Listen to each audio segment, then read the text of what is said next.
தக்காளி சாதம் தான் செய்ய போகிறோம். அதுக்கு வந்து குட்டி குட்டியாக தக்காளியை நறுக்கிக்கலாம். குட்டி குட்டியாகவே நறுக்கிக்கோங்க, அப்போ தான் நல்லா இருக்கும். நான் வந்து குட்டி குட்டியாக நறுக்கிட்டேன், ஆனால் பிக்க முடியல. அதனால் சாத்தியில் போட்டுட்டு கரண்டி வச்சுக்கிட்டோம்னா அது வந்து பிச்சுக்கணும்.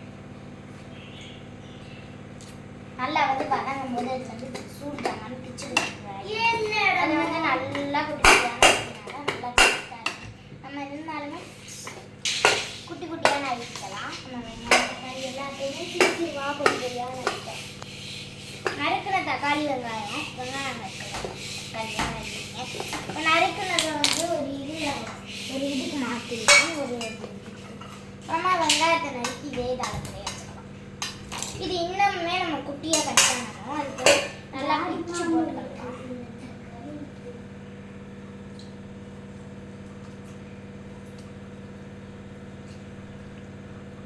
இந்த குட்டியா இது மேலே எப்படி பிக்கிறதுன்னு எனக்கு தெரியல.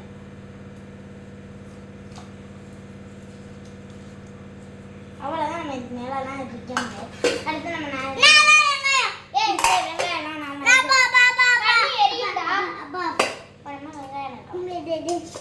மேல உள்ள அழுக்கெல்லாம் போக்கணும்டா. அழுக்கு அவ்வளவு நம்ம இது மேல கருப்பு கருப்பா இருக்கு. அதனால ஃபுல்லா நறுக்கிட்டு நம்ம உள்ளக்குள்ள கட்டு நம்ம சோத்துல போடணும். எங்களுக்கு வெங்காயமே பிடிக்காது, இருந்தாலும் சேர்த்துக்கலாம். அதெல்லாம் பார்க்கறதுக்கு அழகா இருக்கும். நம்ம வந்து அம்மாட்ட கேட்டோம் தக்காளி சாதம் எப்படி செய்யறதுன்ட்டு. அவங்க அதுக்கு திட்டாம சொன்னாங்க எப்படி செய்யறது. எப்படிப்பா தக்காளி சாதம் செய்யுது? மிளகா பொடி சேர்க்கறதுனா சேர்த்துக்கலாம், இல்லாட்டி வேணாம். தக்காளி சாதம் சூப்பர். எப்படிப்பா தக்காளி சாதம் செய்யுது? நான் செய்றேன்.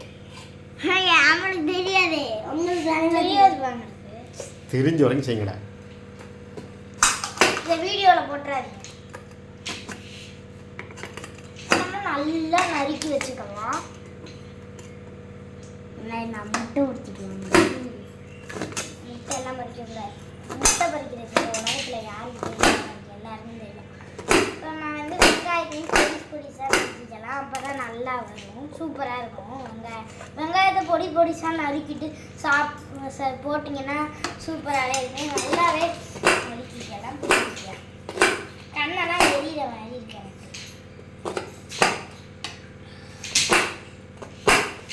நல்லா குட்டி குட்டியாக நறுக்கிக்கலாம்.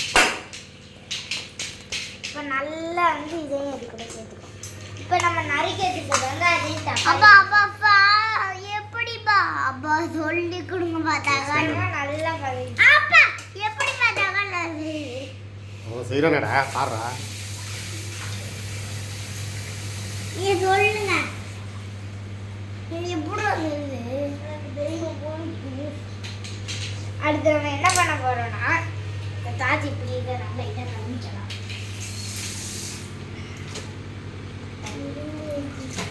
லைட்டாக கழிக்கலாம். அவ்வளோதான் கழிஞ்சாச்சு. இப்போ எண்ணெய் தெரிக்குமேப்பா. காய வைங்க ஃபஸ்ட்டு. காய வச்சுட்டு எண்ணெய் ஊற்றினா தெரிக்காது. சட்டி காஞ்சதுக்கப்புறம் என்ன ஊற்றுங்க. சட்டி காஞ்சதுக்கப்புறம் என்ன ஊற்றுங்க. ஓகேப்பா. சட்டி போடக்கூடாது. இப்போ போடக்கூடாது. எண்ணெய் ஊற்றி கடிச்சு போடாது. லைட்டாக ஊற்றுங்க, ரொம்ப அதிகமாக ஊற்றுங்க. இப்போ நல்லா நம்ம தண்ணி வந்து இப்போ இது இப்போ ஊற்றக்கூடாது. தண்ணி எல்லாம் ஊற்றினீங்கன்னா தெரிச்சு செத்துருவோம். இப்போ பாருங்க அந்த தண்ணியை இழுத்துக்குது உள்ளக்க. தண்ணி போயிடுச்சு. இந்த தண்ணி இருக்க இடம் மட்டும் ஓட்டையாகும். அதனால நம்ம இந்த தண்ணியை பறக்கி சேர்த்துக்கலாம். சரி ஊற்றுங்களா ரைட்டா.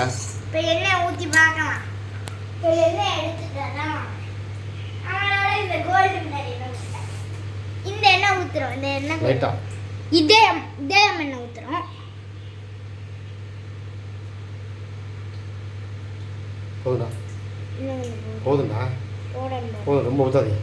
இதே எண்ணெய் ஊற்றிக்கிட்டாச்சு. இன்னும் கொஞ்சம் ஊற்றணும்பா, தெரியவே இல்லைப்பா. இதே எண்ணெய் ஊற்றிட்டு கடுகு போடணுங்க. கடுகு போடங்க லைட்டாக பயமாக இருக்குது. அப்பாவே லைட்டாக பயமாக. ஆமாப்பா நீங்கள் ஓடுங்க. அப்பா பயமாக இருக்கு. பாருங்க இப்படி பண்ணுவோம். அதனால மின்சிங் போச்சு. இப்போ நல்லா கடுகு போட்டுக்கலாம். போட்டுக்கிட்ட கடுகை வதக்கலாம். வதக்கிறதுக்கு நான் இந்த கரண்டி தான் எடுத்துருக்கேன். அதுவே பொரிஞ்சுக்கும். நம்ம எதுவுமே பண்ண தேவையில்லை. போடுங்க கருக போது போடுங்கண்ணா. போடுங்க கருக போது. நம்ம நறுக்கிறதுக்கு இந்த வெங்காயத்தையும் தக்காளியும் போட்டு நல்லா கிண்டி வச்சு கோல்டன் ப்ரௌன் ஆகிக்கலாம்.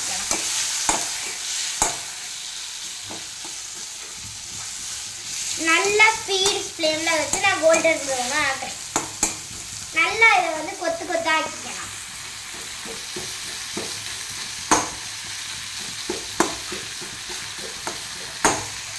என்ன தெரிக்கும்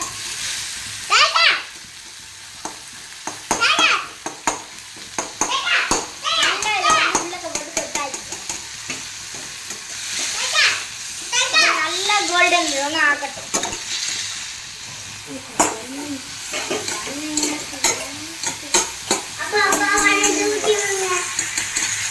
நல்லா வதக்குற வரையும் நம்ம அதை பேசாம விட்டுறோம்.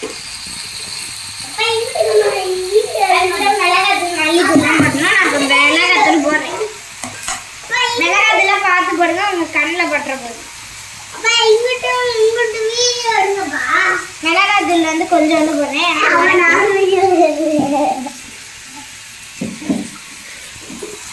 அப்புறமா லைட்டா மல்லித்தூள், நான் மல்லித்தூள் எல்லாம் போட்டுக்கலாம். மல்லித்தூள் லைட்டா போடுறேன்.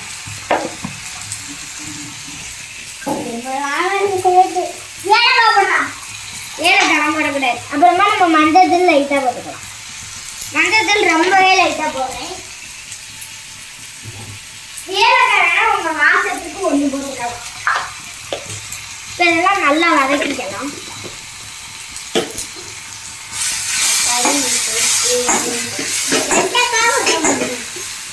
வெண்டைக்காய் தக்காளி சாதத்தில் போடவே கூடாது. இப்போ என்ன பண்ணணும்னு பார்த்தீங்கன்னா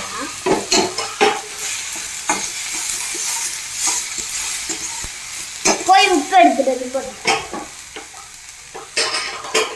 உப்பு மட்டும் மறந்துடவே மறந்துடாது. அப்புறம் உப்பு இல்லாமல் சாப்பிடவே முடியாது. சாப்பாட்டை நம்ம இது ஒரு 2-3 பிரிஞ்சு போட்டுக்கணும். அடுத்து இதையும் நல்லாவே வதக்கிக்கலாம்.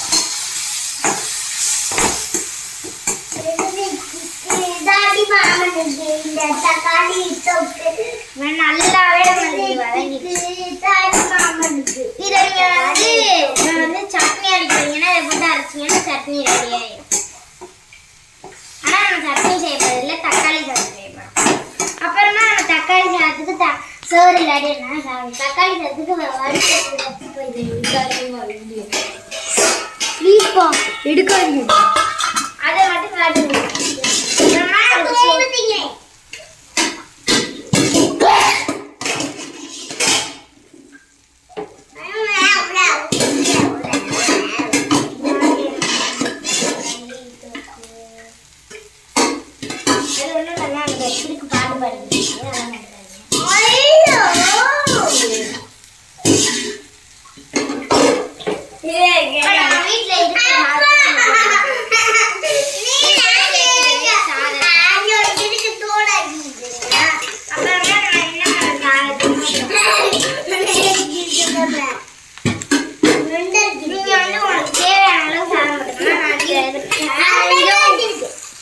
இதோட நிறைய சாதங்களை நீங்க போட்டுக்கலாம். நான் வந்து இவெல்லாம் போடுறேன். ஏன்னா வந்து எங்க வீட்டுல யாருமே சாப்பிட மாட்டாங்க. தக்காளி சாதம் யாருமே பிடிக்காது. நல்லா கிண்டி வச்சுக்கலாம். சூப்பரா இருக்கும். இப்ப நல்லா அதை கிண்டி விட்டுறலாம்.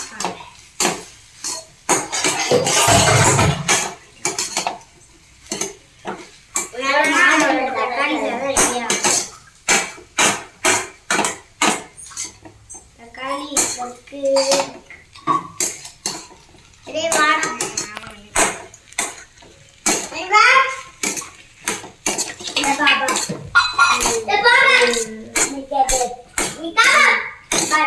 அப்பா அப்பா ஜாலி டே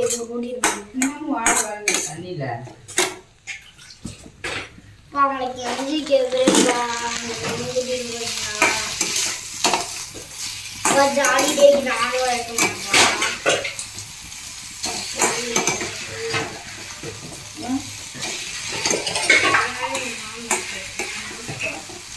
கொஞ்சம் தெரிஞ்சுவாங்கடா. அவ்வளோதான் நம்ம இப்போ இதை வந்து இந்த தட்டிலே சேவ் பண்ணிடலாம். நம்ம இந்த தட்டுக்கு சேவ் பண்ணோம்னா அதுக்கு ஒரு குட்டி தாளம் எடுத்துக்கோம். அந்த தாளத்திலே நம்ம சேவ் பண்ணிடலாம். பருவு பார்ப்போம். ஏலக்காய் போடுறதுக்கு நல்லா பண்ணலாம். 2 பேருக்கும் தான். இப்போ நம்ம நல்லா சோறை 2 பேருக்கும் ஒரே தட்டு தான். வேணா போ. அப்பா இங்க பாருங்க ஒரே தட்டு. அப்பா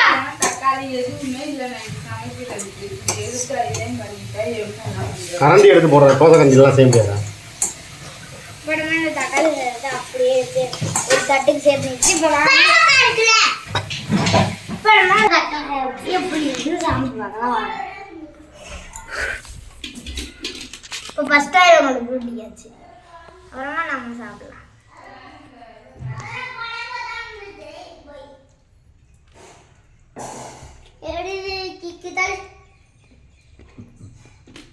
கையை கழுவுங்க. எனக்கு தான் ரொம்ப சுடுது, எனக்கு டேஸ்ட் தெரியல. இப்போ நான் நல்லா சாப்பிடுவேன். சாப்பிட்டு சொல்கிறேன். சுடுதா சுடுதா இதுதான் சொன்னேன். இப்போ நம்ம வந்து ஒரு பைட் எடுத்து எதுக்கு தள்ளி விட்டீங்க?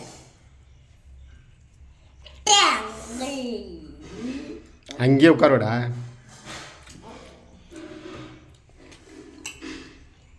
சூப்பராக ட்ரை பண்ணி பாருங்க.